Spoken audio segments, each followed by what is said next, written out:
आज मी बनवली मस्तपैकी अशी कारल्याची झमझमीत चणचणीत असा मसाला कारला म्हणजेच कारल्याची भाजी बनवली। ही कारल्याची भाजी ना तुम्ही अशा पद्धतीने एकदा नक्की बनवून बघा। भरलेलं कारलं वगैरे बनवायचं तुम्ही खरंच विसरून जाताल, इतकी टेस्टी लागते ना, खाता क्षणी तारीफ होईल आणि दुसरी गोष्ट आवडीने नेहमी करतात। तर चला बघूया आपण याला लागणारे साहित्य, बनवायची कृती। तिकडे मी 2-3 मोठे हिरवे कारले आणले होते आणि त्याचे असे पातळ काप केले, जास्त पातळ नाही आहेत, थोडेसे जाडसर ठेवलेत, हे बघू शकता। हे असे गोलाकार द्यायचा आणि आता आपल्याला ह्याला काय करायचं आहे, थोडंसं मीठ लावून ठेवून द्यायचं। काय होतं, कडूपणा ह्याच्यामधला कमी होतो आणि दुसरी गोष्ट छान टेस्ट पण होती भाजीला। तर मस्तपैकी असं कारल्याची भाजी खायची इच्छा झालेली आज, तर तुम्हाला मी व्हिडिओ शेअर केला आहे, मस्त नक्की ट्राय करून बघा, खूप भारी लागती भाजी। आता याला मी मीठ चोळून घेतलं आहे। आता याला पाणी सुटन थोडा वेळ ठेवलं की, जेणेकरून कसं होतं, कडूपणा कमी होतो आणि भाजीसुद्धा छान होते। थोडा वेळ वाट बघूया। हे बघा झाले 5-10 मिनटं ठेवले होते आणि कारल्याला छानपैकी असं पाणी सुटले। याचा तुम्ही ओलसरपणा बघू शकता, मी तुम्हाला दाखवते। हे बघा कसं पाणी सुटलं आहे मस्तपैकी। हे असं मिक्स करत राहायचं। छानपैकी याच्या बियासुद्धा राहिल्यात, तर पूर्णपणे ओले झालेत म्हणजे पाणी सुटले छान। तर याला साईडला ठेवून घेऊया। इथे मी एक बारीक चिरलेला कांदा घेतला आहे, 1 टमाटर घेतले, कढीपत्त्याची पानं आणि त्यानंतर 1 वाटण केले, लसूण आणि शेंगदाण्याचं वाटण केलं।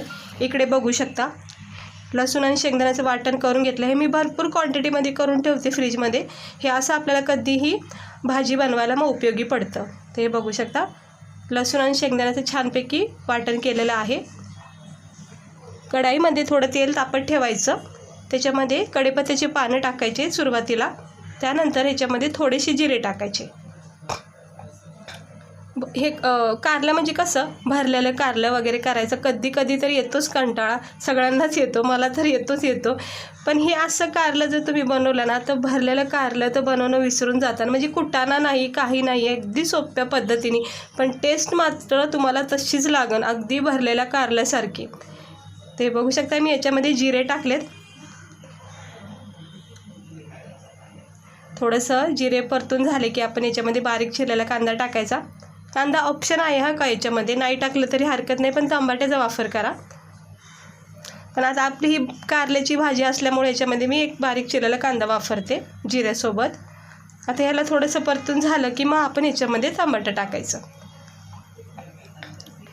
कारलं हे आपल्यासाठी खूप म्हणजे खूप गुणकारी आहे, याच्यामध्ये इतके छान छान पौष्टिक तत्व आहेत जे आपल्या शरीरासाठी खूप चांगले आहेत, म्हणून नेहमी कारलं खाल्ले पाहिजे। कोणत्याही प्रकारे फ्राय करून म्हणा किंवा असं उबाळून शिजवून खूप छान लागतात। भाजी करायची, वेगवेगळ्या प्रकारचे कारल्याचे रेसिपी बनवल्या जातात। तर आता हे कांदा थोडासा परतून झालेला आहे, याच्यामध्ये मी टमाटर टाकून घेते बारीक चिरलेलं। हे बघू शकता एक छोटंसं टमाटर बारीक चिरून याच्यामध्ये टाकलेलं आहे। सकाळच्या घाईमध्ये सुद्धा तुम्ही ही भाजी ना टिफिनसाठी पण नेऊ शकता, इतके झटकेपट बनते। आणि कच्च्या फोडी घेतल्यात मी कारल्याच्या, त्यामुळे चव मात्र छान येते। वाटलं तर तुम्ही थोडंसं याला हळद मिठामध्ये शिजून सुद्धा घेऊ शकतात। आता कांदा टमाटर मिक्स करून घेतलेला आहे, तेलामध्ये परतून घेते। आता आपण काय करायचं, हे जो कूट केला आहे ना शेंगदाणे आणि लसूणचा, 2-4 चमचे आपण याच्यामध्ये टाकायचं। आता भरलेल्या कारल्यामध्ये कसं हा जो कूट असतो, याच्यामध्ये वेगवेगळे मसाले म्हणजे आपले डेली रुटीनचे मसाले टाकून मिक्स करून स्टफिंग करून कारल्याला व्यवस्थित कटिंग करून मग तो स्टफिंग भरायला लागते, त्यामुळं कधी कधी कंटाळा येतो। तर अशा पद्धतीमध्ये ना तुम्ही हे कारलं नक्की ट्राय करा। आता हे शेंगदाण्याचं लसूण कांदा टमाट्यासोबत परतून घ्यायचं आणि याच्यामध्ये आपले डेली रुटीनचे मसाले टाकायचे आवडीनुसार। तर मी इथं 1.5 चमचा लाल तिखट वापरले, धना पावडर 1 चमचा, त्यानंतर हळद अर्धा चमचा आणि हे सगळं मिक्स करून घ्यायचं। गरम मसाला मी अजून टाकलेला नाही आहे, तो नंतरून टाकायचा आहे। आता हे सगळं शेंगदाण्याचं लसूणचा कूट जो आहे ना, तो परत लाल मसाला, हळद, धना पावडर, कांदा टमाट्यासोबत छानपैकी एकजीव करून घ्यायचा आहे व्यवस्थित आणि ह्याला तेल सुटेपर्यंत परतून द्यायचा। मसाला जर चिटकत जात असेल तर थोडंसं पाणी टाकायचं. आता हा मसाला थोडा चिटकतोय त्यामुळं मी पाणी टाकते. पाणी टाकल्यामुळं काय होतं, मसाला चिटकत नाही. दुसरी गोष्ट व्यवस्थितपणे मग छान तेल सुटेपर्यंत फ्राय होतो मसाला. हे बघा, अगदी मंद आचेवर हा मसाला फ्राय करायचा. तर हे बघू शकता मसाला छानपैकी आपला परतला गेलेला आहे. ह्याला थोडंसं मिक्स करून घेते आणि आता आपण याच्यामध्ये गरम मसाला टाकायचा. गरम मसाला थोडा वेळ झालं की टाकून घ्यायचा. 2 चमचे इकडे मी गरम मसाला वापरलेला आहे आणि आता मिक्स करून घेते गरम मसाला. किती छान अशी थिक ग्रेव्ही तयार झाली बघू शकता तुम्ही. शेंगदाण्याचा कूट असल्यामुळं मस्त याच्यामध्ये थिकनेसपणा तयार झाला आहे. आता आपण याच्यामध्ये कारल्याच्या ज्या फोडी आपण मिठामध्ये ठेवल्या होत्या त्याच्यामध्ये टाकून घ्यायच्या सर्व. मिठाचं पाणीसुद्धा याच्यामध्ये गेलेलं आहे, त्यामुळं आता वरून आपण थोडंच मीठ टाकायचं, कारण ऑलरेडीच आपण याच्यावर मीठ लावलेलं आहे. नाही तर काय होऊन जाईल, खारट होऊन जाईल भाजी. मिक्स करून घ्यायचं सर्व मसाला कारल्यासोबत एकजीव झाला पाहिजे. कोटिंग मस्त तयार होती. शिजूनसुद्धा तुम्ही कारलं इकडे वापरू शकता.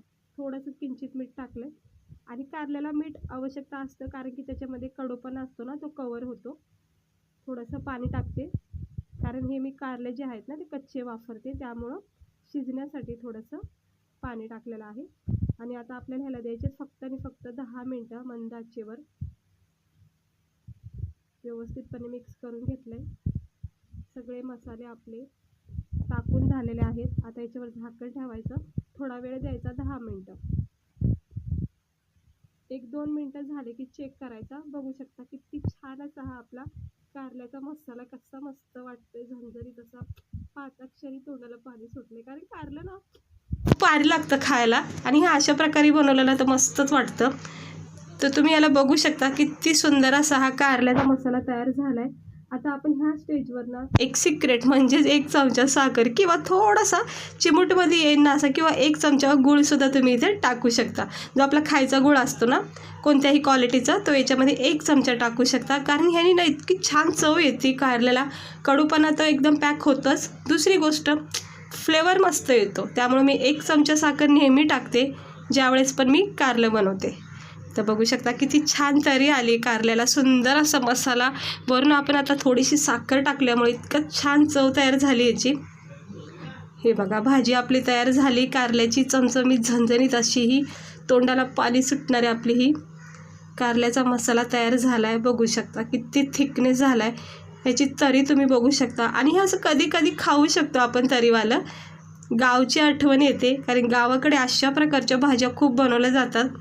तर झाकण ठेवलंय, थंड करून घेते आणि प्लेटमध्ये सर्व करूया. तर बघू शकता आता मी याच्यामध्ये आपलं हे जे कारल्याची भाजी तयार झाली ती सर्व करते. हे बघा किती सुंदर झालं कारल्याची भाजी. मसाल्यामध्ये प्रत्येक कारल्याला मसाला इतका छान कोटिंग लागली आहे. आणि घटपणा बघू शकता, अजिबात पातळ नाही आहे, रस्सा नाही ठेवला, पूर्णपणे ग्रेव्हीमध्ये डीप झालेला आपला हा मसाला कारला तयार झालेला आहे. खायला इतकं छान लागतं ना. आपण मस्तपैकी मसाले वापरलेत. लसणाचा इतका छान फ्लेवर आहे शेंगदाण्यासोबत आणि भाकरीसोबत, रोटीसोबत किंवा डाळ भात वगैरे असेल तर तोंडी लावायलासुद्धा तुम्ही ही भाजी करू शकता. तर कारलं खायला आवडत असेल तर एकदा नक्की ट्राय करून बघा. भरलेले कारलं करायचा कंटाळा येतो असेल तर हे नक्की ट्राय करून बघा. आवडलं असेल तर लाईक करा, चॅनलला सबस्क्राईबर करा छान छान नवीन नवीन व्हिडिओ बघण्यासाठी. तर मस्त झालेलं आहे. आता गरमागरम ज्वारीच्या भाकरीबरोबर याचा आस्वाद घेणार आहे. सोबत लोणचं, पापड, कांद्याची पात, जे आवडेल ते घ्यायचं आणि असं हेल्दी कारलं नक्की बनवून बघा. चला भेटते मी तुम्हाला पुढच्या व्हिडिओमध्ये एका नवीन रेसिपीसह. स्वस्त राहा, मस्त राहा आणि आज स्वातंत्र्य दिनाच्या तुम्हा सर्वांना खूप खूप शुभेच्छा. तर कशी वाटली रेसिपी नक्की सांगा. चला भेटते मी तुम्हाला पुढच्या व्हिडिओमध्ये.